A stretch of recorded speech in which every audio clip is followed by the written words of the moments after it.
Wow. Wow, wow, wow, wow. You know, I've been to a lot of Bitcoin conferences, but this is definitely the biggest crowd I've ever seen. Holy cow. So, you know, what's cool about this conference is that it's all about making history. So, you know, we're making history because this is the biggest Bitcoin conference we've ever done. We're expecting 35,000 people to be here today. We're making history because this is the first Bitcoin conference to ever happen over $100,000 Bitcoin prices. You know, a year ago in Nashville, we made history when we had candidate Donald J. Trump come and address this crowd. He made us some promises. He promised to end the war on crypto. He promised to free Ross Ulbricht. He promised to never sell our Bitcoin. He promised a strategic Bitcoin reserve. And he promised to make America the Bitcoin superpower of the world.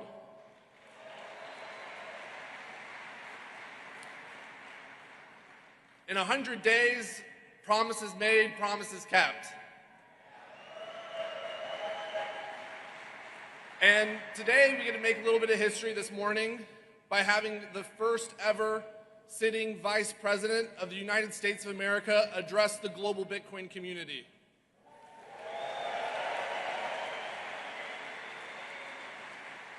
Are you ready? With that, join me in welcoming the Vice President of the United States of America, JD Vance.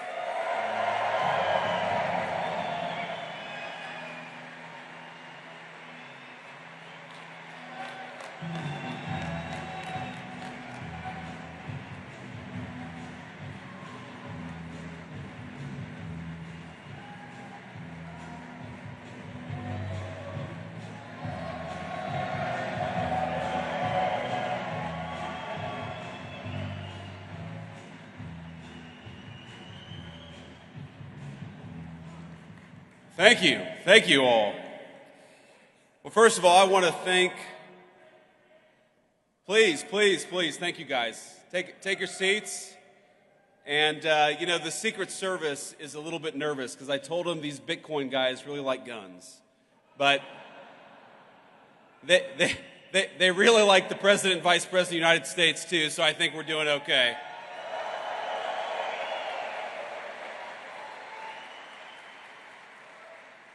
So I first have to thank David Bailey, grateful for everything that you've done for the Bitcoin community. Thanks in particular for what you did for me and the President, helping us get from candidacy to the White House, because we've done, I think, a lot of good in the past 120 days, and I don't think we could have done it without David's support. I want to also thank the Winklevoss brothers, Tyler and Cameron. These guys are out here somewhere. Who, I got to say, Tyler and Cameron, I think really helped break the dam in Silicon Valley. Because if you remember, you go back to June or July of last year, it feels like forever ago. It's not even a year ago, where Silicon Valley, you know, people would whisper in private that they were going to support Donald Trump for president. They would talk about the fact the Democrats had gone too crazy. We had to get Gary Gensler the hell out of there, but they weren't quite willing to say... But they weren't quite willing to say, at least not publicly, that they were going to take the big step and support Donald J. Trump. And Cameron and Tyler Winklevoss, I think they were some of the first big names in Silicon Valley to take that step, and a whole host of people followed them. So Cameron and Tyler, thank you for that.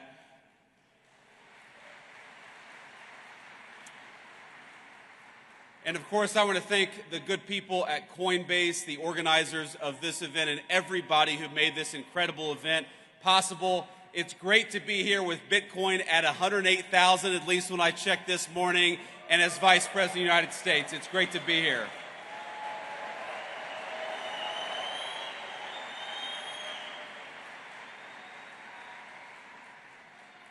Now, you guys know I get to meet a lot of exciting people in my job, but it's been quite a while since I've been to a conference with this level of energy.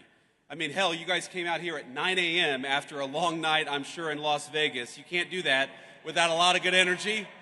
But I promise I'm not just saying that to juice my own meme coins. But I think it's wrong, actually, to call this just a conference. This isn't a conference of people. This is a movement, and I'm proud to stand with you here today.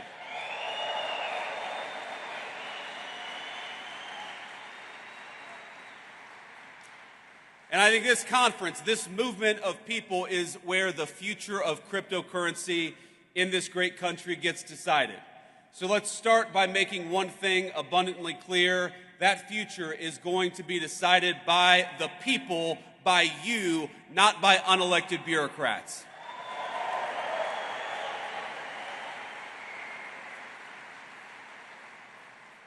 Now, as you all probably know, you've got a star-studded lineup here today, including several of my colleagues in the Trump administration. David, Bo, Hester, I know you're all out there. It's great to be among so many friends and allies. So, I want to speak for just a few minutes about a few things, and I want to talk a little bit about what we've done in the Trump administration. I want to give you a rundown of what this administration is doing on digital assets policy. But I also want to talk about some of the principles that help guide us as we develop this policy.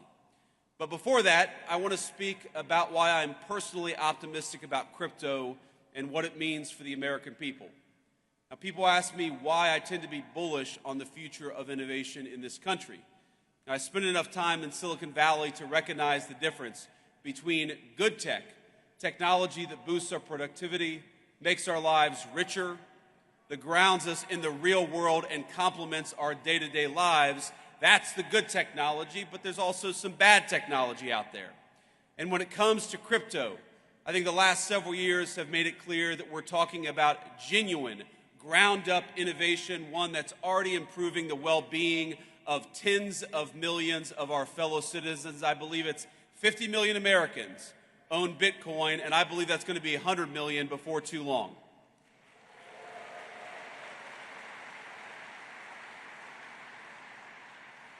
But it's not just about Bitcoin and about the value that's been generated, the wealth that's been generated by so many millions of our fellow citizens. Through decentralized finance, crypto has transformed how Americans transact with one another. It's expanded access to banking for many who may not otherwise have had it. And every single day, I feel like I see some groundbreaking new use of blockchain tech, whether it's in supply chain management, whether it's in hospitals, or whether it's in changing how we track and store patients' private health records. But for each of these new forward-looking applications, I also feel like there's an incredibly conservative element to crypto technology, and that's as a hedge. Crypto is a hedge against bad policymaking from Washington, no matter what party is in control. It's a hedge against skyrocketing inflation, which has eroded the real savings rate of Americans over the last 4 years. And as you all know well, it's a hedge against a private sector that's increasingly willing to discriminate against consumers on the basis of their basic beliefs, including their politics.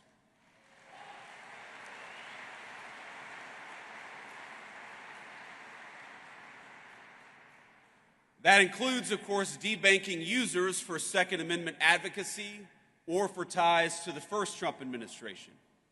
In Canada, the government did the same to kill those big truck driver protests in 2022. Less than a week later, they succeeded. The protests were over. But maybe most importantly, I see crypto as a hedge against one of the most dangerous trends in the digital era in both the public and private sectors. And that's of elites who, rather than innovate themselves, prefer to simply take over and co-opt cutting-edge technologies to assert their control over other people.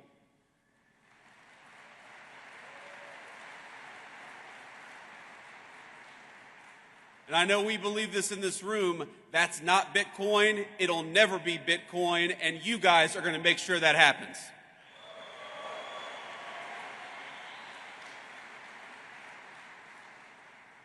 But as you know, there's a new sheriff in town because after 4 years of mistreatment and outright hostility led by Democrat regulators, lawmakers in this country have a choice. Will we lead our nation into a future of financial sovereignty, of innovation, and of prosperity, or will we let unelected bureaucrats and foreign competitors write the rules for us? And I'm here today to say loud and clear, with President Trump, crypto finally has a champion and an ally in the White House.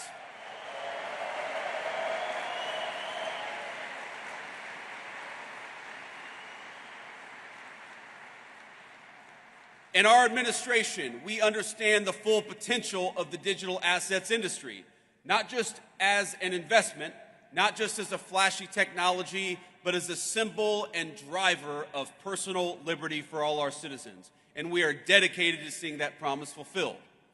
The way that we see it, the people in this room are the digital pioneers of the American economy. And that's why our administration is doing something a little unusual in Washington. We're listening to all of you as you blaze the trail of innovation. The innovators in this room are making people's lives better. You're pushing boundaries and solving problems, injecting unprecedented transparency into how we do commerce.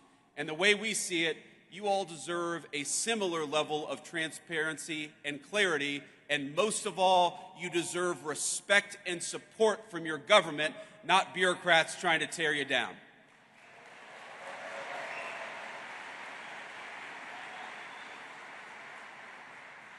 Now that means a few substantive concrete steps, and of course the first and most important of those steps is straightforward. We've got to clean up the wreckage that the last administration left us, and since day one, that is exactly what we've been trying to do.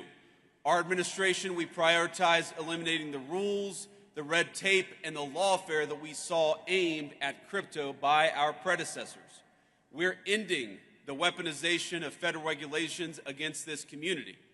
To put it simply, Operation Choke Point 2.0 is dead, and it's not coming back under the Trump administration.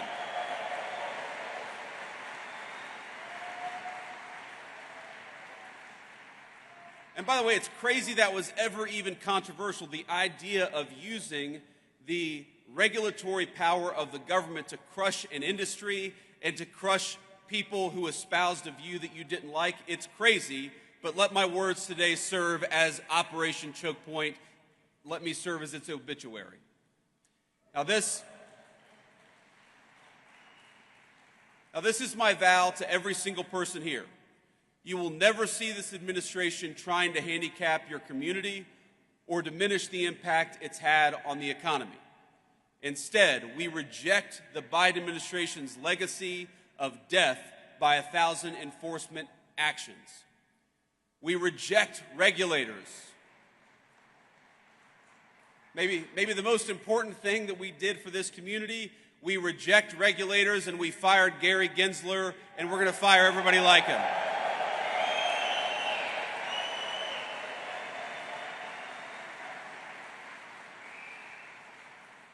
And we know that people like Gary Gensler, the game that they played is that under the pretense of consumer protection, they attacked every single effort to democratize our financial markets, and that is over. America. I grew up in a working class family. I believe that America is a place where anyone should be able to make a fortune, no matter where you grew up, what degree you may or may not have. And in recent years, I'm hard-pressed to think of a better place to do so than right here in the digital assets industry. Now, our second substantive step is we're trying to create a clear, pro-growth legal framework for stablecoins in this country. And I know we've got some solid allies in Congress. Is Cynthia Loomis out there today, or did she already go home? Well, you know, I was supposed to have dinner last night with Cynthia Loomis. We had a little event yesterday, and I looked around, I said, where the hell is Cynthia Loomis? And somebody said, well, she's got a dinner she had to go to. And I said, I'm the vice president. Unless she's having dinner with the president, Cynthia does not have an excuse to skip this event.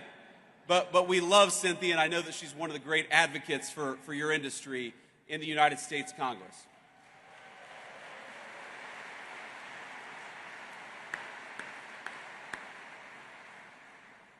Now, I know, led by Cynthia and other great legislators, Congress is hard at work getting the Genius Act passed and across the president's desk as quickly as possible. And that's an important step. It's with good reason, because regulatory uncertainty in this country has pushed way too much stablecoin activity overseas over the last few years. Now, somebody said to me yesterday that Bitcoin has done so much over the last few years with so many headwinds. Wouldn't it be nice to have a government that provided some tailwinds to one of the fastest growing industries in our country? And that's what we aim to do.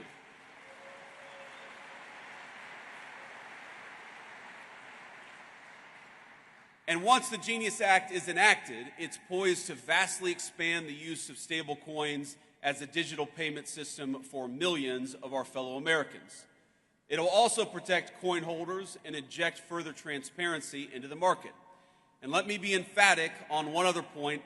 In this administration, we do not think that stable coins threaten the integrity of the United States dollar. Quite the opposite.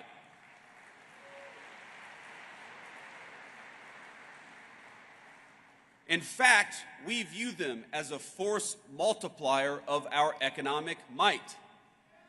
Dollar-pegged stablecoins, particularly once Genius is enacted, is only going to help the American economy, and it's only going to help the American dollar. So, again, we're optimistic that the Senate is able to move quickly on passing a clean Genius Act, and for the House to follow up and do the same. And of course, once that happens, our great President Trump will sign it into law the minute it comes across his desk. Now, when that's happened, when the administration will then fully shift to our third priority, which is to enact a transparent and tailored regulatory framework for digital assets, one that's pro-innovation and fully incorporates crypto into the mainstream economy. And again, I've talked to so many of you over the last couple of days, and the consistent fear that I hear with all the great things that have happened over the last couple of months, the consistent fear that I hear is that there's still this perception that digital assets are not welcome in the mainstream economy. And let me promise you that our effort to change the policy is purely about changing that. We want our fellow Americans to know that crypto and digital assets, and particularly Bitcoin, are part of the mainstream economy and are here to stay.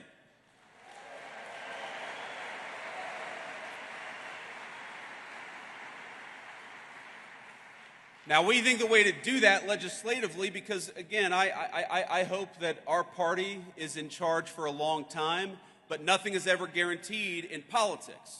So the best way to ensure that crypto is part of the mainstream economy is through a market structure bill that champions and doesn't restrict the extraordinary value that Bitcoin and other digital assets represent. Right now, in this Congress and with this administration, we have a once-in-a-generation opportunity to unleash innovation and use it to improve the lives of countless American citizens. But if we fail to create regulatory clarity now, we risk chasing this $3 trillion industry offshore in search of a friendlier jurisdiction, and President Trump is going to fight to make sure that does not happen.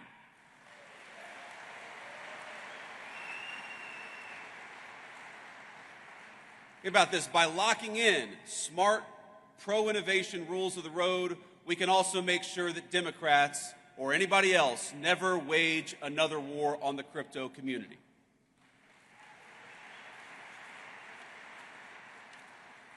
Now, I've already hit my time here, but before I head back to Washington, let me offer you just a few bits of advice and a few thoughts on where this industry is going. This is one politician's perspective, so take it for what it's worth. Maybe a little bit less than one Bitcoin right now. But let me say a few things. First of all, I remember when I ran for Senate, the first time I'd ever entered politics back in 2022. And one of the frustrations, honestly, that I had with the crypto community as a person who was one of the only people running for office who actually owned Bitcoin, and I still own a fair amount of Bitcoin today.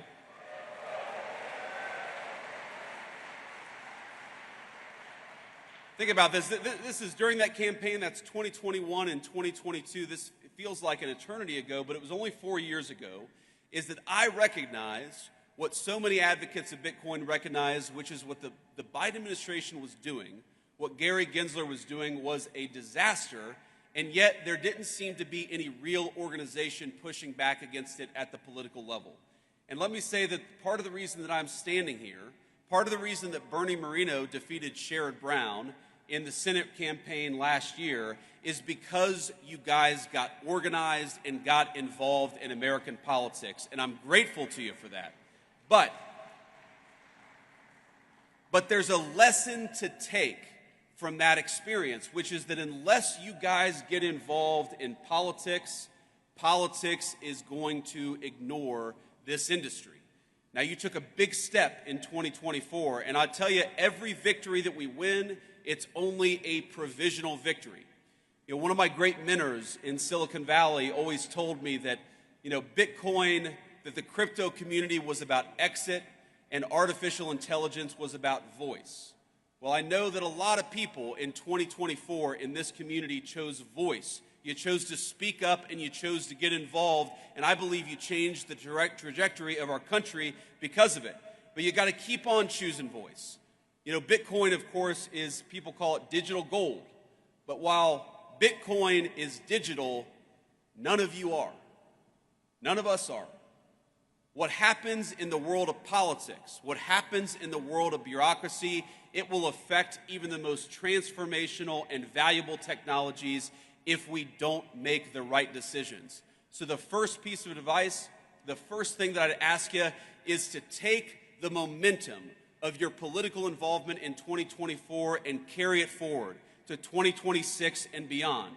Don't ignore politics, because I guarantee you, my friends, politics is not going to ignore this community, not now and not in the future.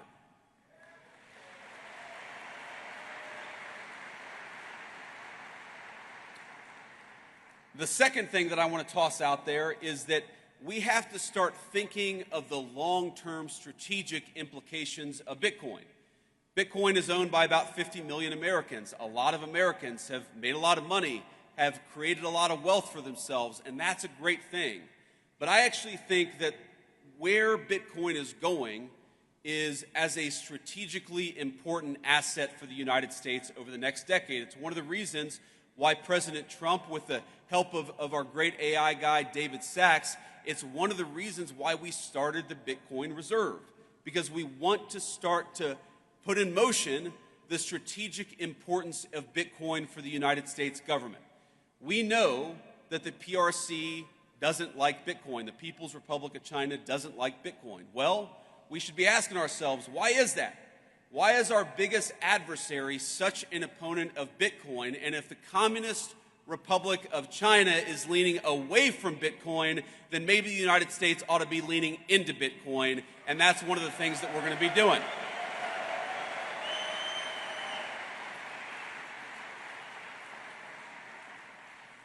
But that's not a vice president standing up here and talking at you. The way that Bitcoin is involved in the strategic future of our country, that's got to be a two-way conversation. And so when I talk about getting involved in politics, one of the things that you guys got to do is continue to give us feedback and continue to tell us the ways in which Bitcoin can play a positive role in the strategic future of this country.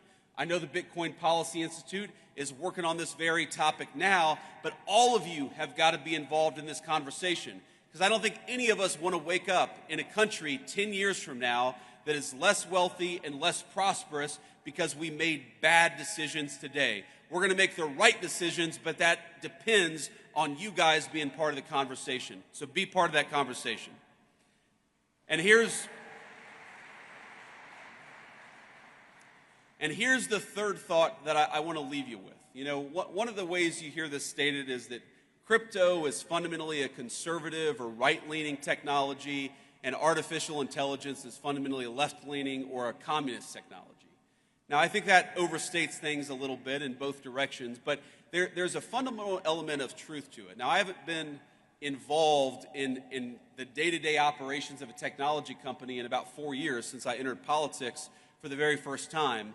But what I've noticed is that very smart right-wing people in tech tend to be attracted to Bitcoin and crypto, and very smart left-leaning people in tech tend to be more attracted to AI. Again, that's a gross generalization, it's an overstatement, but there's an element of truth to it. But what I'd ask you all is to remember that what happens in AI is very much going to affect, in good and bad ways, what happens to Bitcoin. And of course, what happens to Bitcoin is very much going to affect what happens in AI. So, while this is certainly a Bitcoin conference, and I know we're all proud of what you guys have accomplished over the last 10 years, my final piece of advice is to make sure you're keeping tabs on and staying involved in what's happening with artificial intelligence, because I don't want Bitcoin to be negatively affected by what happens in AI, and most importantly, I don't want America to be negatively affected by what happens in AI. And the best way to ensure that smart people are at the AI conversation is to ensure that Bitcoin is part of the artificial intelligence conversation. Our administration is committed to it. I want you guys to be committed to it as well.